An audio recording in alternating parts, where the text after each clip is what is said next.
Imagine waking up in a shallow grave, a gunshot wound to your temple, thinking this is the end. This horrifying scenario became a reality for Ramon Sosa, a former pro boxer, and it was all part of an elaborate plan to outsmart his wife, who had hired a hitman to kill him. Ramon Sosa's journey began in Puerto Rico, where he followed in his father's footsteps, becoming a professional wrestler before shifting his focus to boxing. At 17, he moved to Texas and turned professional. However, after experiencing bad management, he decided to step away from the ring and began training fighters in Houston. As a former professional fighter, he had coached both professional boxers and Olympic hopefuls in the fast-paced Puerto Rican style of sparring. Through his nonprofit Young Prospects boxing program, he provided a positive outlet for dozens of kids from gangs and troubled backgrounds. In 2007, Sosa met Maria de Lourdes Dorantes, also known as Lulu, at a local Latin nightclub. In a previous interview, Ramon explained, "She immediately caught my eye. The way she carried herself, I couldn't stop staring. She just captivated me. Not only was she very beautiful, but she could dance too. She then walked in front of me, and all of a sudden, she stepped on my toe. And she's wearing these 6-inch heels.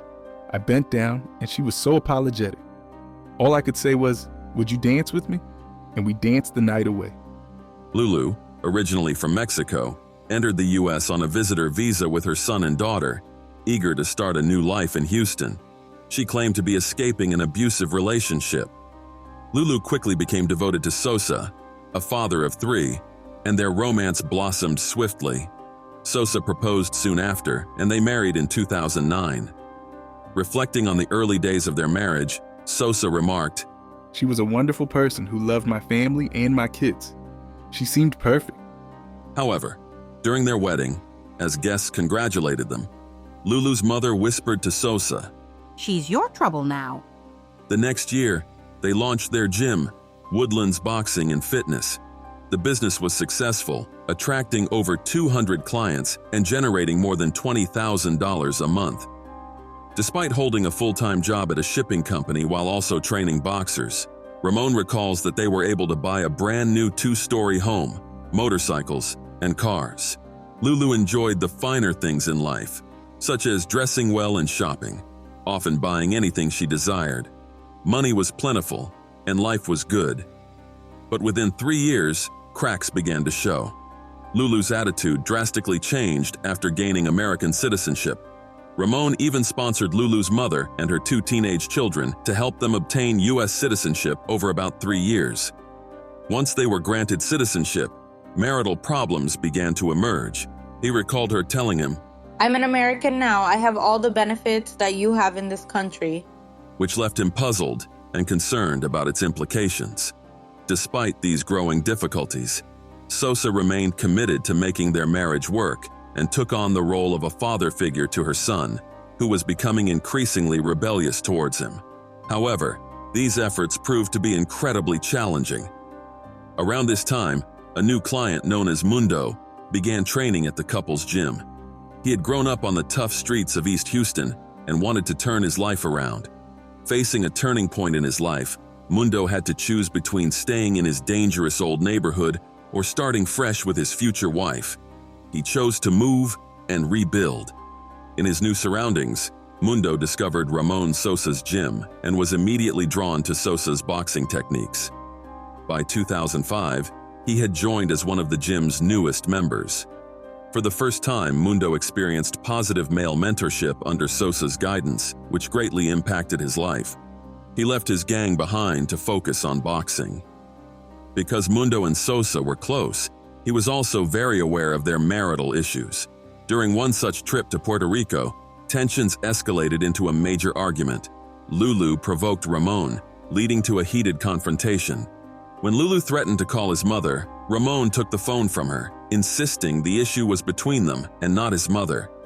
Lulu then called hotel security, accusing Ramon of abuse. After hearing both sides, security decided they should spend the night in separate rooms. In March 2015, Lulu filed for divorce, demanding everything for herself and expecting Ramon to leave everything behind. Ramon insisted they should do it the right way and split everything equally. However, Lulu was adamant about keeping it all, and that's when things started to get rough. Lulu also reached out to the sponsors of Ramon's nonprofit, accusing him of embezzlement, which caused the sponsors to withdraw their support and led to the shutdown of young prospects. Additionally, Lulu spread false claims that Ramon had abused her, although his family, including his mother and daughter, denied ever witnessing any abuse. Meanwhile, Mundo, a close friend of Ramon and also a friend of Lulu, overheard Lulu discussing a big shot in Mexico known for cutting up bodies and mentioned Sosa's name. Alarmed, Mundo confronted Lulu the next day. She accused him of abuse and expressed a desire for him to disappear. Fearful for his friend's life, Mundo pretended to agree with Lulu's plan. Soon, Ramon's close friend Mundo delivered him the devastating news. Lulu had offered Mundo a large sum of money to kill him. At first, Ramon was in disbelief. His wife plotting his murder? It sounded like something out of a crime novel, but Mundo's details left no room for doubt. Sosa said, He knew we were going through a rough divorce. But when he told me what he'd heard, I was stunned. I was hurt, angry, and in shock. We were still living together in our 2-story home. Lulu was upstairs with her kids and mother while I was downstairs. I had to come home and face the woman who wanted me dead. Ramon explained that Lulu's motives were driven by money. As their business began to falter and members canceled their memberships, Lulu, frustrated with the divorce and her financial situation, resorted to making false accusations about abuse and alcoholism. Ramon believed she felt she had no other options. Devastated by the betrayal, Ramon knew he had to act quickly and contacted the police. However, they informed him that they needed more concrete evidence before they could proceed. Determined to expose the plot, Sosa and Mundo launched their own investigation. They gathered text messages and secretly recorded daily conversations with Lulu, all while pretending she was hiring a hitman. They presented this evidence of the murder-for-hire scheme to the authorities. Once investigators understood the gravity of the situation, they took immediate action. The police now realized that Lulu intended to have Ramon killed before their divorce was finalized to ensure she received all the financial benefits. She knew that if Ramon died after the divorce, his children would inherit everything. To secure the money for herself, she needed him out of the way quickly. When investigators first revealed their plan to Ramon, his initial reaction was disbelief.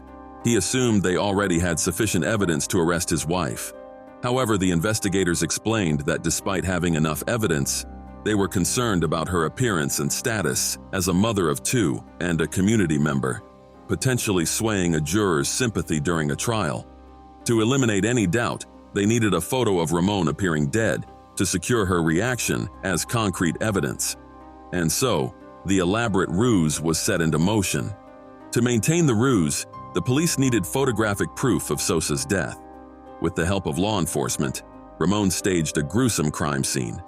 The police dug a grave, and Sosa posed as if his hands were tied, and investigators threw dirt on his head, smeared his face with fake blood, and Ramon lay still, pretending to be dead for the staged photos.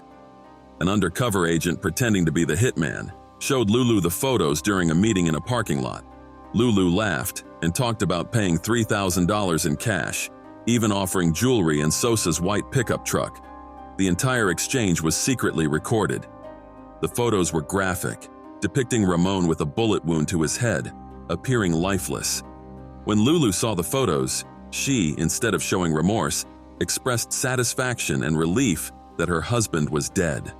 Sosa explained, When the officer showed her the picture of me dead, she asked, "He won't wake up anymore?" She started laughing and raising her hands like she hit the lottery. This is her big shot. I've seen the video hundreds of times. It's still difficult for me to see because it brings back so many bad memories. With the evidence in hand, the police contacted Lulu. She denied any involvement and acted as if she was completely unaware of the situation. Ultimately, she was arrested and charged with solicitation of capital murder, and she was stunned by the turn of events. She eventually pleaded guilty to second-degree solicitation of capital murder and agreed to a 20-year plea deal with the Texas Department of Criminal Justice, avoiding a trial. The courtroom drama that followed was intense. The evidence against her was overwhelming, and had she gone to trial, she likely would have faced a life sentence. Sosa recalled, At the hearing, the courthouse was packed with media, and I forgave her. Sosa admitted to harboring intense anger towards Lulu's family, describing himself as a ticking time bomb. He slept with loaded guns at home and in his car, always on edge. However, choosing to forgive Lulu felt like a weight lifting off him. The anger that had consumed him began to dissipate, and he felt a profound sense of liberation. Despite this, Lulu never once looked at him as she was taken away. Sosa remembered the last thing he heard when Lulu left the crowded courtroom, the clinking of shackles on her wrists and ankles. He noted the stark contrast between the $1 state-issued shoes she wore and the expensive clothing he had once bought her. Reflecting on how she had come to the U.S. seeking a better life, he felt a deep sense of regret over how things had turned out. Today, Ramon Sosa's life is wonderful. He's found love again and written a book about his harrowing experience.